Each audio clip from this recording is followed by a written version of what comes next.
Assalamualaikum warahmatullahi wabarakatuh. Jadi saya pernah membaca kisah Ibnu Arabi yang berjudul Mencari Belerang Merah.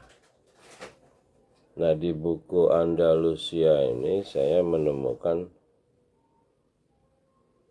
Al-Arabi ini adalah orang yang memberontak kepada Abdurrahman bin Muawiyah. Dia bekerja sama dengan Karel Perancis. Nah, dari kerjasama ini ternyata Al-Arabi ini punya anak atau keturunan lah, Ibnu Arabi. Ibnu Arabi inilah yang menjadi cikal bakal tasawuf. Ternyata orang tuanya bekerja sama dengan masyarakat non-muslim di Eropa. Ya, kemungkinannya adalah masyarakat Torekoh. Ya, seperti San Francisco, Xaverius yang menjadi Torekoh di Eropa. Nah, dari Ibnu Arabi inilah terus ketika Islam di Spanyol berkembang, Ibnu Arabi inilah meninggalkan Spanyol, membawa pemahaman bahwa dia bertemu dengan Isa Al-Masih yang menjadi guru spiritualnya. Lalu setelah dia membuat Toreko ini terus dikembangkan lagi oleh Al-Ghazali di Mesir, yang tadinya saintis, terus beralih ke mistik Islam Toreko. Lalu dilanjutkan lagi dengan Syekh Abdul Qadir Jailani, dan terakhir masuk ke abad ke-14 ke Indonesia dalam bentuk-bentuk Toreko yang dibawa oleh tokoh-tokoh Nusantara, salah satunya Palembani yang mengembangkannya di Palembang. Nah, ini ternyata di Palembang ini bertemu dengan orang-orang Arab yang dibawa Senokor Gronya dengan Belanda untuk meredam perjuangan orang-orang kerajaan Muslim. Orang-orang Hadramaut inilah yang dari Yaman ini yang mengembangkan Ba'lawi. Ada hubungannya dengan Ba'lawi yang ada di Andalusia juga, yang memang membunuh salah satu amir di Andalusia. Mereka inilah terus mengembangkan silsilah Habib yang markasnya dulu di Palembang,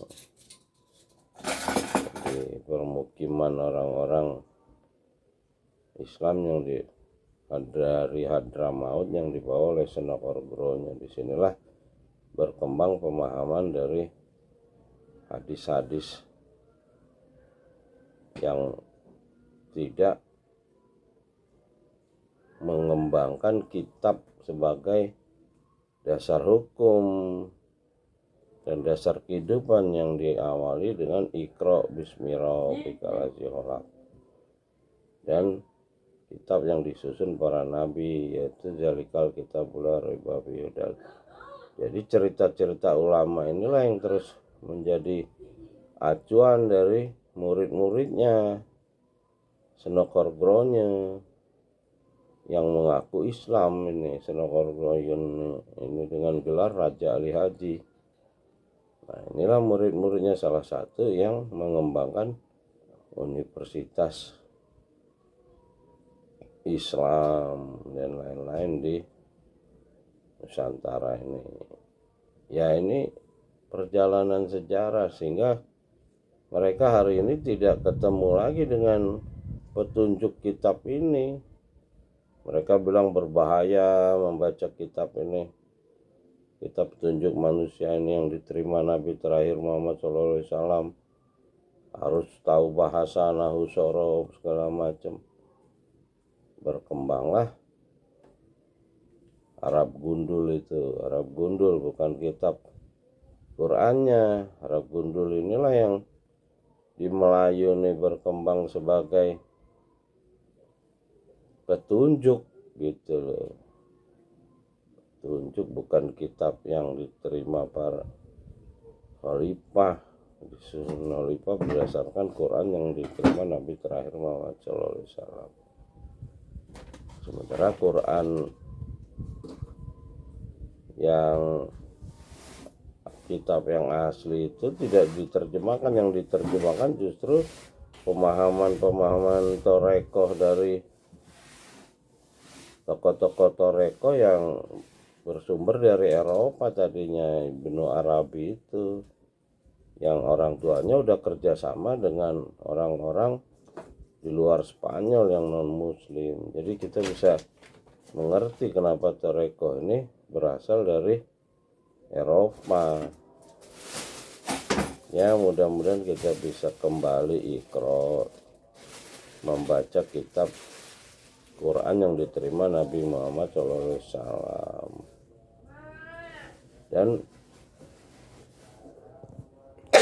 dengan pemahaman sains itu, pengetahuan, karena orang-orang sains tuh akan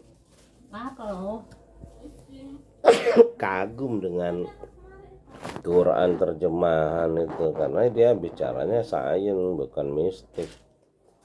Yang mudah-mudahan kita diberi kekuatan menolong. Rabbi abdil nimut kalah sedikit wa arini muraja sedikit menjalin ladung kasultan nasirah. Salam dari menara langit Muhammad Andra Sona Pelayan berbagi cerita. Assalamualaikum warahmatullahi wabarakatuh.